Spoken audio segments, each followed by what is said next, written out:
Hiver 2018, j'ai pris une décision. Je fais une pause dans mes études. J'ai trouvé un projet et je m'en vais. Et s'il faut partir, autant partir loin, à l'autre bout du monde au moins. J'ai creusé dans l'histoire des autres, de mes proches. Un voyage documenté d'une époque différente, voilà ce dont j'ai envie. Et ma mère me sert tout ça sur un plateau d'argent. Il y a presque 30 ans, elle quitte Paris et s'envole pour l'Australie. Pays qui l'a toujours attirée, elle m'a légué à la naissance la même fascination. Un carnet, un appareil photo, c'est tout ce dont elle a besoin pour ancrer dans l'histoire son voyage. Le projet se dessine plus nettement. Chimère de deux vécus, mettant au monde une seule histoire. Sans doute sera-t-il maladroit, approximatif, car je ne sais même pas réellement ce que je vais filmer là-bas.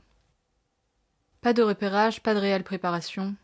Il se précisera au fil de mon voyage. Après l'avoir lu à travers les yeux de ma mère, je veux rapporter ce que j'ai vu à travers l'œil de ma caméra. Alors je quitte le froid un an plus tard, décembre 2019, pour me plonger dans la chaleur que me promet décembre 1991.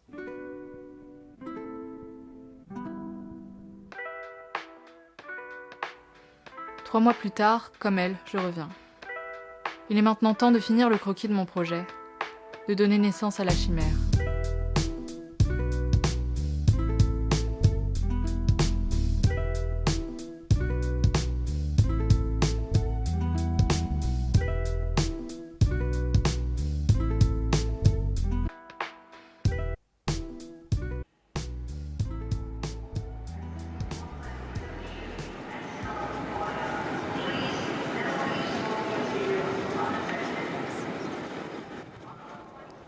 Première étape, Sydney. Plus grande ville de l'Australie, difficile de ne pas commencer par là. En quelques kilomètres, elle combine plage et building. Avant mon départ, l'Australie s'embrase. Alors c'est dans la fumée que j'atterris, ne distinguant pas la ville enveloppée dans un brouillard étouffant.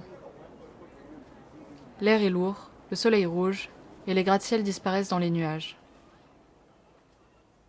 Les photos de ma mère montrent un Sydney au ciel bleu, les rayons du soleil tapant sur les surfaces en verre des immeubles.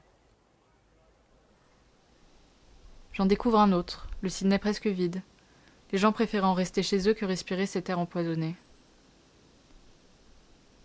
L'ambiance est apocalyptique, mais la ville est belle, fantomatique, presque tirée d'un film SF.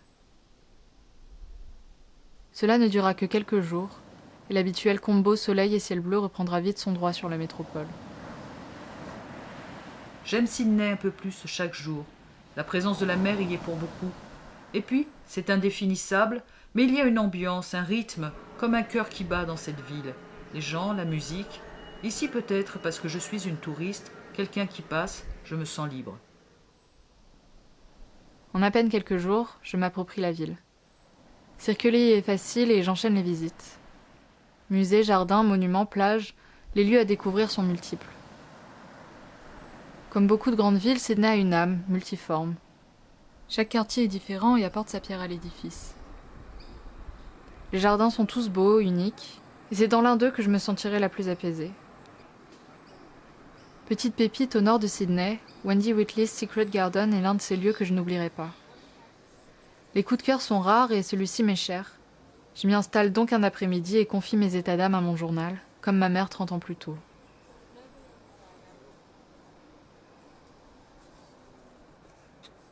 Il fait beau sur Sydney et je consulte mon guide Lonely Planet pour préparer mon emploi du temps de la journée. Ce seront les jardins botaniques, immenses parcs en plein centre-ville. Contrastant avec les buildings de la City, les jardins sont un havre de paix. Je m'émerveille devant cette profusion végétale sur fond de gratte-ciel. Je m'y promène sans hâte. Mais assez des buildings et des jardins. Ce qui rend Sydney spécial, c'est son accès à l'océan. En 30 minutes de bus depuis le centre-ville, me voilà à Bondi, regardant au loin les surfeurs, immobiles dans l'attente de la prochaine vague. Je m'embarque dans un coastal walk, celui de Bondi à Coogee étant un des plus connus. Et ce n'est pas pour rien. Les paysages se transforment à chaque virage, de digue à cimetière, plage vide à colline. Chaque nouvelle scène que m'offre cette balade me fascine plus que l'ancienne. L'air de la mer est là. Je le respire et il me vivifie. Si seulement Paris pouvait être une ville de bord de mer. À la fin de cette première semaine en Australie, je ne me dirais pas conquise par Sydney. Il me reste trop de villes à découvrir pour déjà me dire séduite. Je m'embarque dans mon premier Greyhound Bus, moyen de transport privilégié déjà à l'époque par les voyageurs les moins fortunés. Cap sur Port Macquarie, 4h30 de bus et presque 400 km.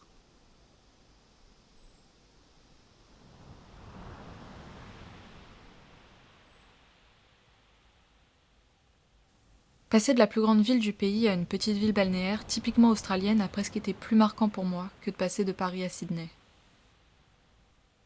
De pays en pays, les grandes villes se ressemblent, alors que les plus petites semblent presque plus authentiques.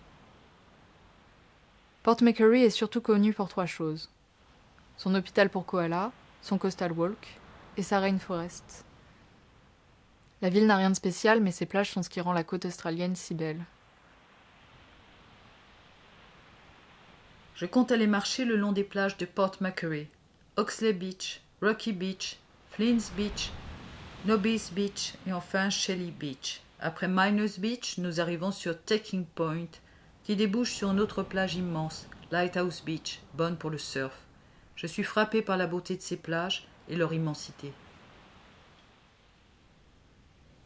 Ayant surestimé le nombre d'activités à faire, je m'ennuie rapidement dans cette seconde ville. Mais je trouve un coin de plage mi-ombre mi-soleil qui deviendra mon repère pour quelques jours. J'en profite pour m'habituer à l'ambiance des auberges de jeunesse, des constantes mêmes rencontres et mêmes discussions que j'aurai tout au long de mon voyage. Ma mère était plus sociable, faisait déjà des rencontres qui l'accompagneront le long de son voyage. Mais peu importe, ce que je veux c'est découvrir l'Australie. Il est d'ailleurs déjà temps de repartir. Et alors que ma mère se dirige vers Nambucca Heads, je m'en vais découvrir Yamba.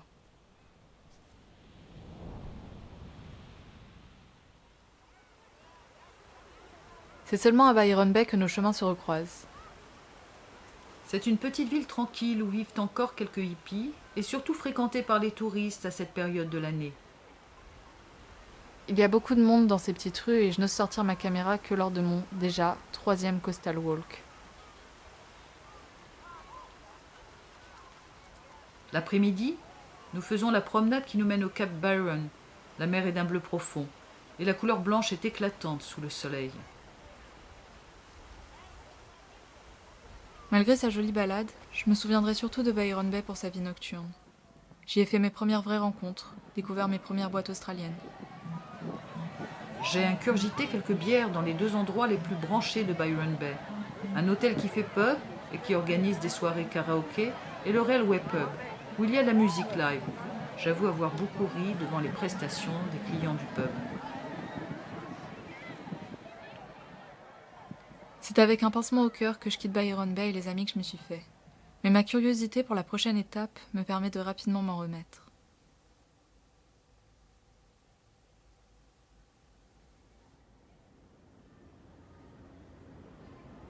Arrêt rapide pour ma mère, j'ai vécu en 2 jours une expérience que je n'oublierai pas dans cette ville. Pas pour son incrédibilité, non, mais plutôt pour son étrangeté. Surfers Paradise est là pour être vu. La ville semble n'être habitée que de touristes, impossible de croiser ce qui ressemble à un local. À Surfers, les buildings sont si hauts sur le front de mer qu'ils plongent l'après-midi la plage dans l'ombre. Surfers, c'est un peu le Saint-Trope de la Gold Coast. Surfers Paradise, c'est le bon endroit pour commencer le surf. Alors j'y prends ma première leçon et me vois déjà ne faire plus que ça de ma vie. Je loue une planche le lendemain et me lance maladroitement et avec très peu de connaissances dans ce sport addictif. Déjà la ville trouve grâce à mes yeux. La plage est tellement grande que chaque surfeur peut dompter sa vague sans en déranger un autre, ce qui était moins le cas à Sydney. Mais ce que j'ai le plus aimé, c'est sa vie nocturne, pas celle à laquelle on pense au premier abord. La nuit, la plage s'illumine. Des projecteurs de plusieurs mètres de haut s'enchaînent le long de la berge et éclairent un océan noir alors que le sable tire vers le gris. Ni trop éclairée, ni pas assez, la plage bondée de la journée devient plus silencieuse, plus intime.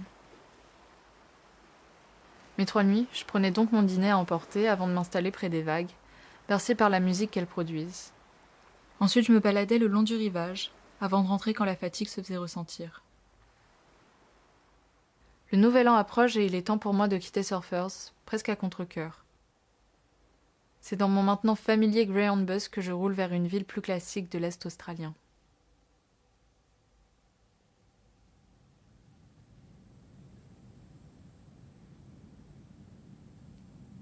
Brisbane ressemble à Sydney, en bois attrayants, des gratte-ciel au bord de la rivière, un jardin botanique où avaient lieu plusieurs concerts gratuits en plein air qui attiraient une poignée de spectateurs. À vrai dire, Brisbane n'a rien de mémorable. Paisible et très propre, elle semble être composée en grande partie de familles venues s'installer ici pour un job stable et une vie calme. Dire que je ne comprends pas l'intérêt pour cette ville serait faux, car malgré le manque de plage et de jeunesse à mon goût, la ville reste jolie et accueillante. Les gens y sont sympathiques et avoir passé mon nouvel an là-bas, bien qu'assez tranquille, n'est pas un mauvais souvenir. Le feu d'artifice sous la brume reste une belle image de ce voyage. J'y ai fait de jolies rencontres et ai profité de ses ferries et de ses rooftops.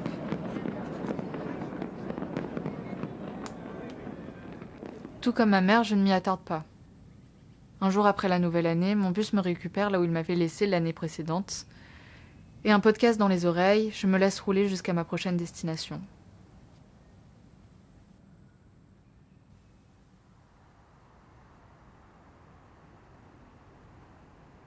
Noosa, connue pour son surf et ses vagues, est une ville côtière tout ce qu'il y a de plus charmant et de plus tranquille.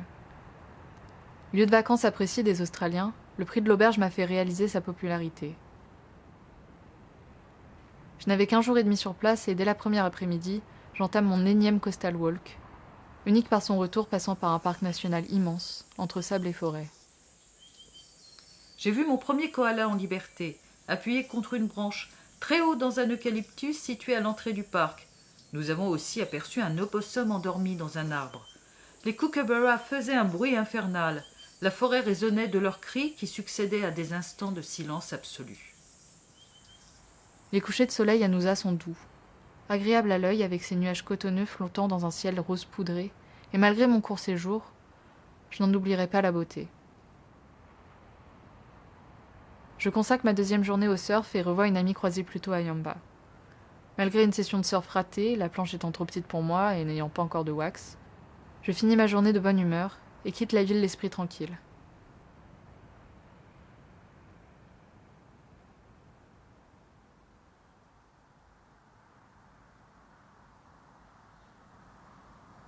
Ce serait mentir de dire qu'Hervey Bay a un autre intérêt qu'être un point de départ pour Fraser Island. Y passant quelques jours, j'y ai aimé son musée et l'auberge de jeunesse, calme et loin d'être bondée, mais moins sa plage, son eau chaude et dormante et sa fréquentation de rednecks australiens. C'était donc avec hâte que j'attendais mon day tour de la plus grande île de sable du monde, lieu témoin des 33 ans de ma mère. Hervey Bay, point de départ quasi obligatoire pour Fraser Island. J'ai réservé un tour organisé d'un jour pour la journée de demain, soit le 13 décembre. Il y aura du poulet et du champagne pour le déjeuner, et les 2 Anglaises qui partagent ma chambre font également cette excursion. Comme cela, je me sentirai moins seule. Les conditions climatiques ne sont pas très bonnes, mais je trouve amusante l'idée de manger du poulet arrosé de champagne le jour de mon anniversaire, quelque part sur une île australienne. Voilà. Jour du départ pour l'île, un bus vient me chercher aux alentours de 8 heures à l'auberge. Après un peu d'attente au port, j'embarque pour un ferry en direction de l'île, où nous attendent des bus aux suspensions gigantesques. Le voyage risque d'être turbulent, les routes étant encore sauvages malgré des années de voitures empruntant les mêmes chemins, criant bosses et creux de toutes sortes. Je monte à l'avant, à côté du conducteur, me donnant une vue parfaite des paysages sauvages que nous allons traverser pour rejoindre chaque point.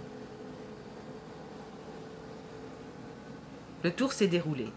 D'abord les Pinnacles, cheminée de sable coloré, puis Ellie Creek, à l'eau transparente et potable, et promenade le long d'un pont en rondin de bois.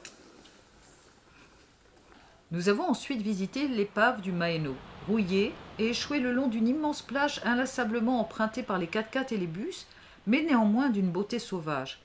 Les dingos viennent encore y rôder, alléchés par la présence des touristes et donc de nourriture. Nous avons fait un déjeuner étrange au resort de Long. Une cuisse de poulet maigrelette, accompagnée d'une salade de choux et de tranches de melon et d'ananas, ainsi qu'un demi-kiwi, le tout servi avec la fameuse coupe de champagne. L'après-midi, nous nous sommes baladés le long d'un sentier de rondins surélevé et qui surplombait un autre creek à l'eau transparente. Ensuite, le guide nous a arrêtés près du lac Mackenzie, à l'eau tout aussi transparente et au sable blanc comme de la farine. C'est très beau, vraiment virginal. J'avais perdu l'habitude d'une telle pureté. Je ne me lasse pas de marcher sur ce sable blanc, l'eau est délicieuse et le bain est bienvenu car la chaleur est écrasante. C'est décidément une île où j'aimerais revenir et la découvrir par mes propres moyens car elle a un côté paradisiaque. Enfin, cela sera pour la prochaine fois. C'est fou comme 30 ans plus tard, mon expérience fut exactement la même. Même tour, mêmes endroits visités, même durée, même moyen de transport.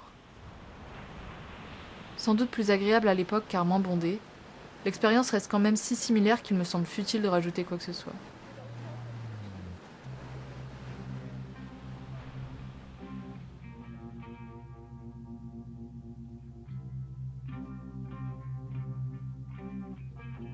C'est à la fin de cette étape que nos chemins se séparent. Entremêlés depuis le début, la logistique m'empêche de continuer sur les pas de ma mère. La côte Est et son sable chaud l'ennuient, et ma mère souhaite découvrir les terres rouges de l'outback australien. Rockhampton, Longreach, Mount Isa et enfin Charter Towers, les villes du centre de l'Australie s'enchaînent pour elle et lui amènent une vision bien différente de l'Australie côtière. Avant, les bus passaient chaque jour dans l'outback. Maintenant, c'est seulement un par semaine, et je peux pas me permettre de rester coincé 7 jours à chacun de ces endroits, même si j'aurais aimé les découvrir. Alors que ma mère s'enfonce dans le bush australien, je continue ma route sur la côte. Je découvre Early Beach et ses îles paradisiaques que ma mère a hésité à découvrir avant de se décider pour l'outback. La séparation est brève, puisqu'après son périple centre-australien, ma mère rejoint la côte Est, et nos chemins se croisent de nouveau.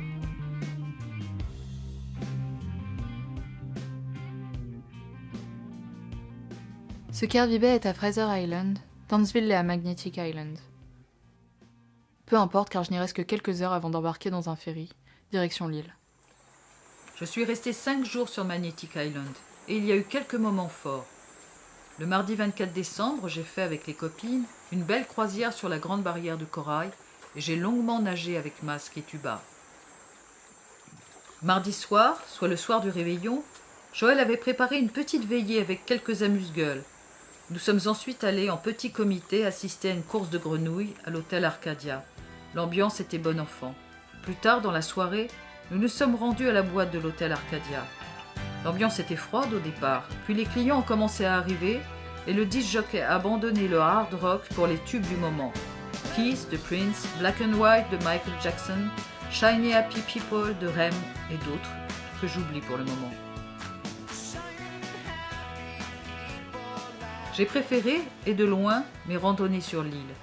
La première, celle de Nelly Bay, d'une durée de 3 heures, s'est bien passée. Pour la deuxième, celle de Horseshoe Bay à Radical Bay via Balding Bay, m'a laissé en rade sur une route secondaire qui partait du club Magnum et la distance s'annonçait longue pour rejoindre la route principale. Heureusement, j'ai été prise en stop par 2 Australiens très sympathiques. Magnetic Island est une île unique, son propre monde à quelques kilomètres de la côte. Là-bas, le temps se met en pause, une sorte d'osmose entre la nature et l'homme y règne, l'île étant encore en grande partie libre de toute infrastructure humaine. Alors que ma mère y a vécu une expérience plutôt festive, passant Noël là-bas, l'île m'apportera un sentiment de quiétude profond. Peut-être est-ce parce que, alors que ma mère résidait au sud de l'île, dans le quartier le plus développé, j'ai choisi une auberge au nord de l'île, dans un plus petit quartier. L'hostel avait fait de son mieux pour garder une expérience au plus proche de la nature, tout en gardant un certain confort. Dans les arbres, les koalas, plus petits que ceux d'Australie, une surplombe et paisible se laissent observer pendant des heures. Petit rituel de chaque soir, j'allais me baigner au coucher de soleil, à Horseshoe Bay. Je croisais toujours le même nageur, faisant ses longueurs. Les shops de la plage étaient rangés, déjà la ville s'endormait. Au retour, j'observais les chauves-souris s'envoler des arbres entourant la route, sous un fond de ciel bleu tirant au violet. Connue pour ses plages sauvages, Abritant coraux et poissons multicolores à peine quelques mètres de la rive, je décide un jour d'emprunter palmes, tubas et combinaisons et de partir en quête de ces baies et de leurs fameux spots de plongée. Malgré les plusieurs kilomètres marchés, je croise à peine quelques âmes sur les chemins. Les plages sont à moi, et sous l'eau, le temps glisse sans que je ne m'en rende compte. Un autre jour, je m'embarque sur la randonnée la plus réputée de l'île, The Forts Walk. Et je m'émerveille devant ces constructions de la Seconde Guerre mondiale, presque intactes, ovnis dans cette végétation. L'île ne cesse de surprendre, et ces forts en sont la preuve. Mais avant tout ça, c'est sur les traces de ma mère que j'avais commencé ma découverte de l'île. Horseshoe Bay, Boulding Bay, pour finir par Radical Bay. Cette randonnée a bien failli, comme elle, me laisser en rade. Les chemins sont escarpés, laissés le plus possible à l'état originel. Mais l'effort en vaut le coup. Il est temps pour moi de repartir, de retourner à la réalité, sur le continent. Je chéris Magnetic Island, ces jolies rencontres, ces paysages à couper le souffle, sur terre et sous mer. Mais le voyage continue.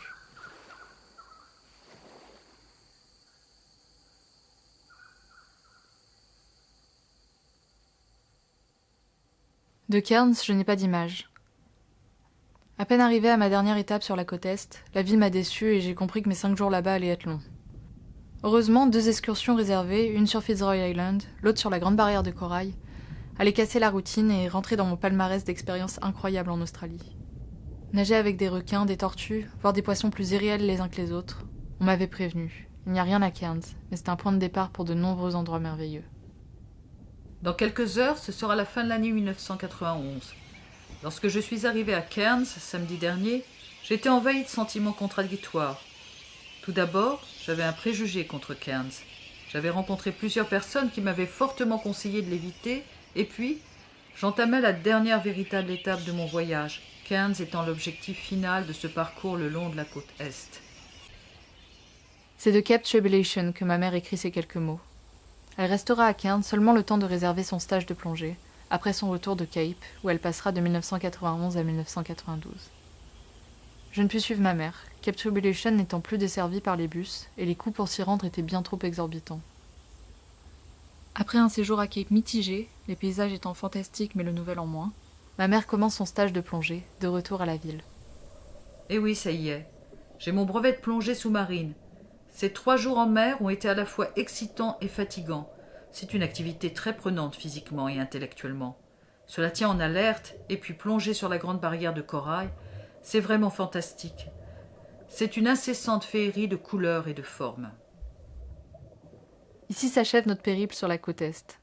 Ma mère, qui a déjà eu un avant-goût du bush, s'apprête à s'enfoncer encore plus profond dans l'arrière-pays australien. De mon côté, de retour à Townsville, lieu de départ des bus pour l'Outback, je me prépare à embarquer dans un périple de 26 heures pour le bush australien.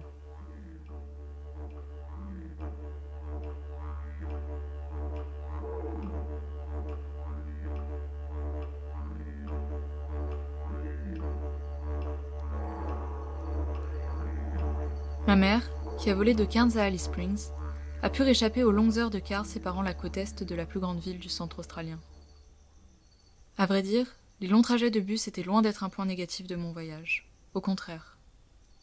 Un podcast ou de la musique dans les oreilles pour regarder les paysages défiler, une série enregistrée sur le téléphone, un carnet dans lequel j'écris mes derniers ressentis, rendaient le trajet agréable et aucun d'eux jusqu'ici ne m'a paru interminable.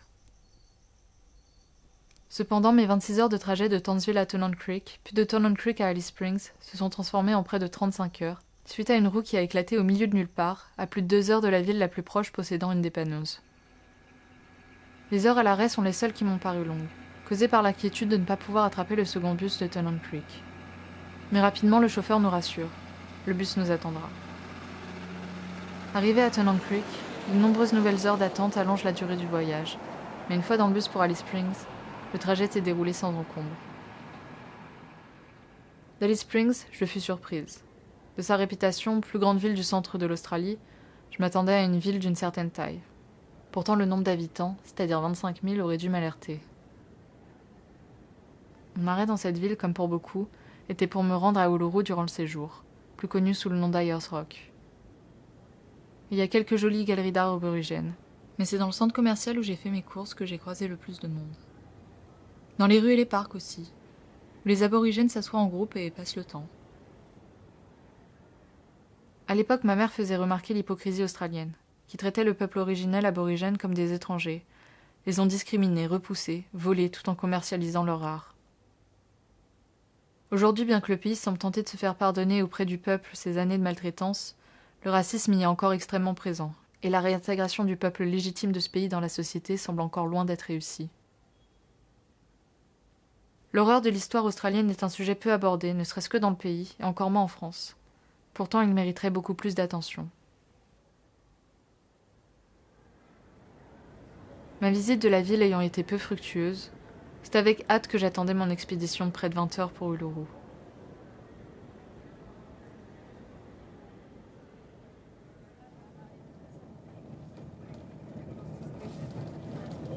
Le départ de mon auberge était prévu à 6 heures du matin, pour une arrivée au parc national aux alentours d'11 heures.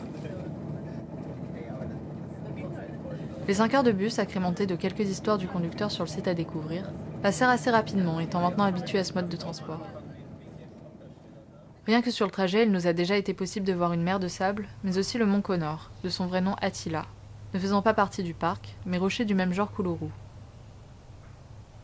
Première étape du tour, le chemin des gorges de Walpa, petite randonnée entre les rochers de Katashuta, un des massifs du parc. L'aspect des roches surprend, leur couleur aussi. On se demande comment un tel rocher semble avoir poussé de la terre. Les légendes aborigènes autour de leur existence ne semblent plus si fantaisistes. Les arrêts à chaque endroit sont courts. Nous voilà déjà repartis, prêts à découvrir Katashuta d'un point de vue panoramique. Le guide, lui-même né d'une mère aborigène, nous raconte les légendes autour de chaque mont. Passionné dans son discours, le groupe l'écoute avec attention, buvant ses paroles. Chaque marque de chaque rocher raconte une histoire. Le passage du roi serpent Wanambi, la cicatrice d'un combat mortel.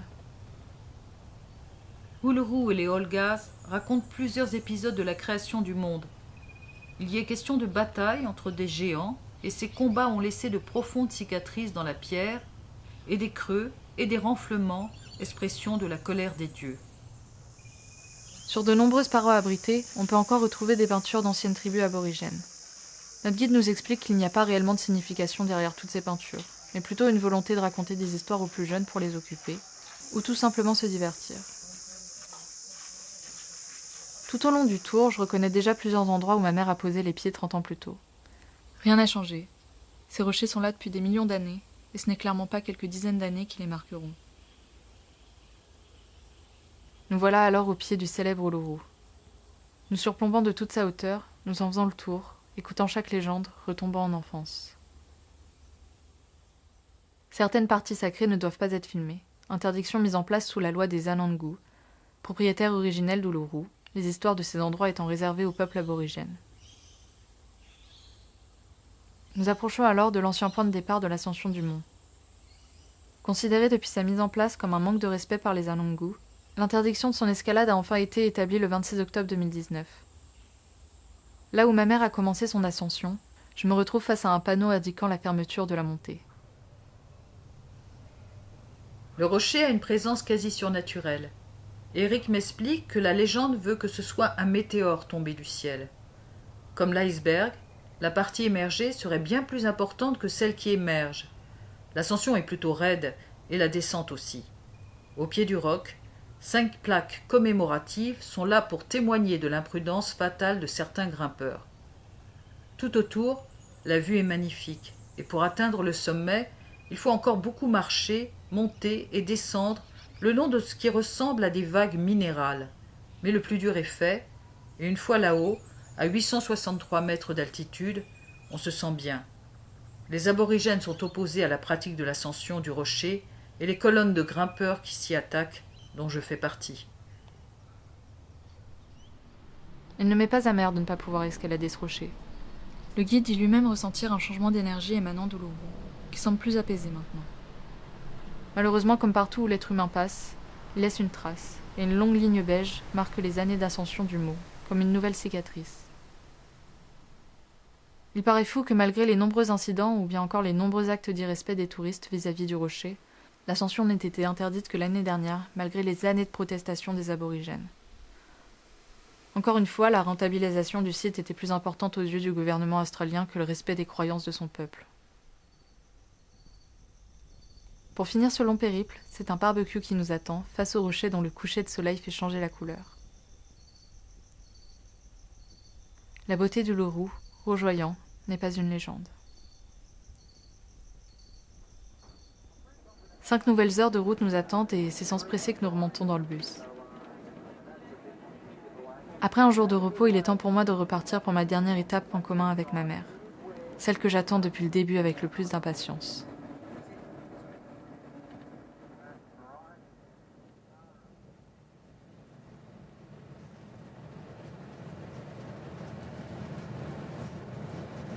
La ville de Coober Pedy est annoncée par des kilomètres et des kilomètres de piles de terre pâle, se distinguant avec le sol rouge de l'Outback. Étrange paysage, si l'on ne se renseigne pas sur pourquoi la ville est un arrêt encore aujourd'hui populaire du bush australien, malgré sa superficie, le voyageur risque d'être perplexe. L'Australie accueille un arc de paysages très hétéroclite, passant des villes côtières aux villes souterraines. Coober Pedy donc, moins de 2000 habitants, n'a en surface que quelques commerces, habitations, musées. En y arrivant, on croirait une ville désertée. Même les entrées des habitations sont bien cachées, et pour repérer les maisons souterraines, il faut remarquer les petites bouches d'aération en métal sortant du sol, comme explique la guide d'un des musées. Il peut y faire plus de 50 degrés la journée et geler pendant la nuit. Et la plupart des habitants vivent dans des maisons souterraines, d'anciennes mines, confortablement aménagées, où il règne toute l'année une température de 24 degrés. Nous avons d'ailleurs dormi dans un dortoir souterrain. La vie ici tourne autour de l'opale et l'activité est encore assurée par des mineurs indépendants et non par de grosses entreprises. Autant dire qu'on y creuse un peu partout, et que les environs de Coober Pedy sont parsemés de cônes de pierre qui révèlent la présence des chercheurs d'opale. La plus grosse a récemment atteint le prix de 3 millions de dollars. La ville a un aspect d'ancien décor de film. L'ayant été, on retrouve encore quelques reliques de tournage que Coober Pedy a accueillis. Un vaisseau spatial à un bus défoncé. Les devantures des nombreuses boutiques d'opale n'enlèvent rien à l'aspect excentrique de la ville. Malheureusement, la plupart sont fermées, car le minage d'opale coûte trop cher et n'est plus assez rentable. Un local m'explique qu'il ne reste plus qu'une vingtaine de mineurs, tous âgés, et qu'il ne semble pas y avoir une plus jeune génération prête à prendre la relève. Pour l'instant, quelques boutiques locales survivent, et les musées ne semblent pas sur le point de fermer. Les propriétaires du Radeka Motel, où ma mère et moi sommes restés dormir, m'expliquent qu'il y a de plus en plus de périodes creuses. Le premier soir, nous ne sommes que 3 dans cet hôtel pouvant accueillir une centaine de personnes. Malgré les 40 degrés au soleil, j'arpente les routes désertes de la ville pour découvrir ses quelques principales attractions. Une pensée m'effleure, que si quelqu'un vient à m'enlever le long de ces routes, il n'y aurait aucun témoin, et à chaque voiture passant, j'agrippe mon téléphone. Juste au cas où. Je visite la maison FaZe, creusée par 3 femmes, avec sa piscine intérieure, ma pièce favorite. Après un musée sur l'histoire de la ville, de ses mineurs et un tour à la boutique d'opale que ma mère a visitée 30 ans plus tôt, j'enchaîne avec 2 églises souterraines, d'une taille et architecture différentes. La première, église chrétienne de petite taille, me charme et j'y reste de longues minutes.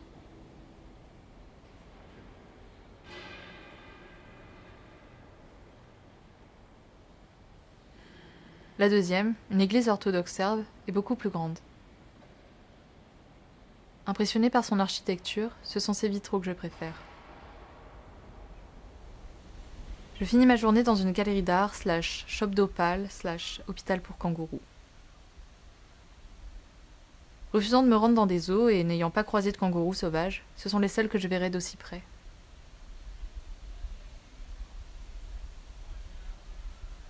Après mes 2 nuits dans ma chambre souterraine et quelques rencontres intéressantes, je quitte presque avec regret cette ville. Coober Pedy a été une autre aventure. Je m'étais fait une idée de cet endroit hostile, mais la réalité dépasse quand même mes impressions livresques.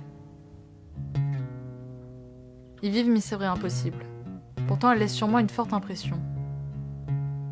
Jamais de ma vie je ne me suis sentie aussi dépaysée, autant loin de tout ce que je connais. Perdue, mais dans le bon sens du terme.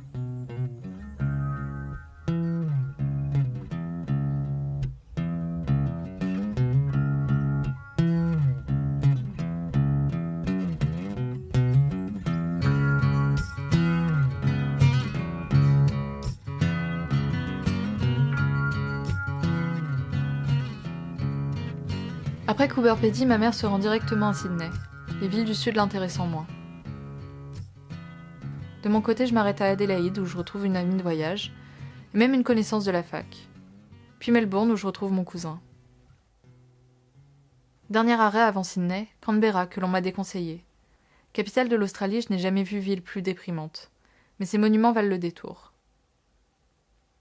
À Sydney, ma mère retrouve un ami de voyage, John, avec qui elle a partagé une partie de son périple.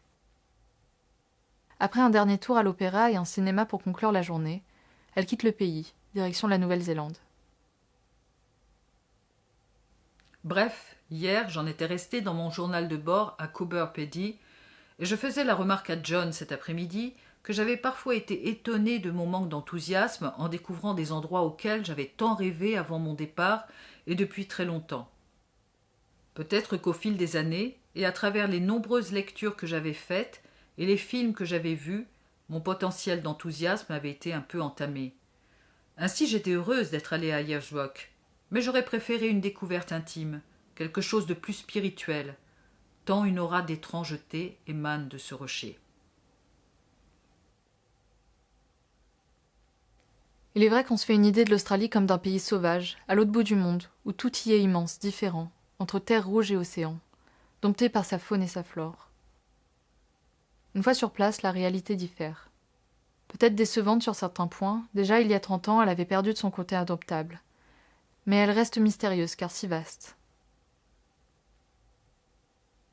L'Européen se fait l'idée d'une Australie où les kangourous sautent dans les rues, les requins envahissent les rivages et où les araignées colonisent les jardins.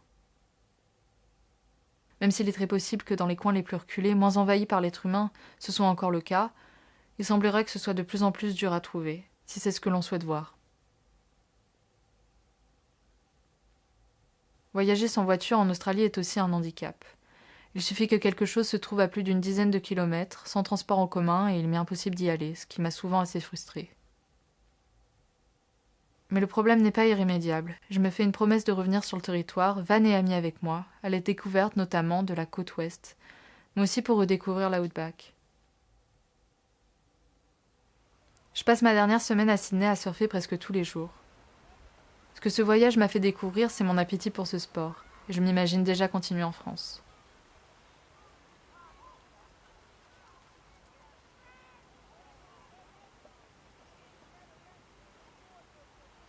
Après quelques jours à Perth, puis à Bali, j'embarque dans mon premier avion direction la France, alors qu'une pandémie frappe le monde.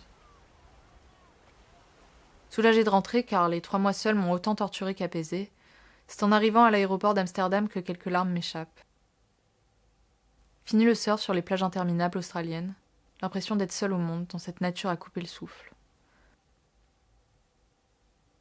Arrivée dans l'appartement parisien que j'ai quitté, j'ai l'impression que ces 3 mois n'ont été qu'un long rêve, duquel je me réveille seulement. Mais les images capturées par ma caméra me prouvent le contraire. Avant mon départ, j'idéalisais tellement l'Australie que je pensais avoir un déclic pour une de ces villes, un coup de cœur. Trouver la ville qui serait mon âme sœur. Sur place, déçu, ce ne fut pas le cas. Mais de retour, en y réfléchissant, une idée germe. La semaine de surf à Sydney a changé mon avis initial sur la ville. Une idée s'installe doucement dans mon esprit et aller y vivre une année ne me déplaît plus. Mais pas tout de suite. Pour l'instant, je chéris ces quelques endroits qui m'ont marqué à jamais, et je fantasme d'en trouver d'autres, un peu partout sur cette planète, que j'emporterai avec moi. L'avion commence sa descente. Bientôt je retrouverai mes parents et je leur raconterai quelques anecdotes de mon voyage. L'Australie, que j'ai tant désirée, m'a filé entre les doigts. Peut-être n'y suis-je pas resté assez longtemps. Je n'ai pas eu l'occasion de réfléchir à m'y installer. J'aime la vie culturelle parisienne. Elle me manquerait, je crois. À vrai dire, j'ai rencontré peu d'Australiens en voyageant ainsi, et surtout des Européens ou des Américains. J'ai beaucoup bougé, et je n'ai pas eu l'occasion de m'immerger dans le quotidien de Sydney, par exemple. L'avion survole une mer de nuages. Les belles plages sont restées en Australie. La beauté du littoral australien, j'y étais, je l'ai vu. Atterrissage dans 15 minutes. Retrouver la France après 3 mois, Paris, mon appartement, le bureau, mes amis, mes collègues. Après la dérive du voyage. Partir, se perdre dans l'anonymat d'un pays étranger, touriste parmi les touristes, et revenir inchangé, ou presque. Je souhaitais sans doute avoir ce déclic, me dire « ça y est, j'ai trouvé. J'ai trouvé le pays, la ville où je veux vivre, où enfin je serai en accord avec moi-même, comme chantent les Talking Heads. Find myself a city to live in. » Mais le déclic n'a pas eu lieu. La terre apparaît, patchwork de champs cultivés. Je suis loin du désert australien survolé lors du vol Cairns-Alice Springs. La terre avait la couleur chaude des sols cuits par le soleil. Quand reverrai-je le sable rouge d'Ayers Rock? Think of London, a small city.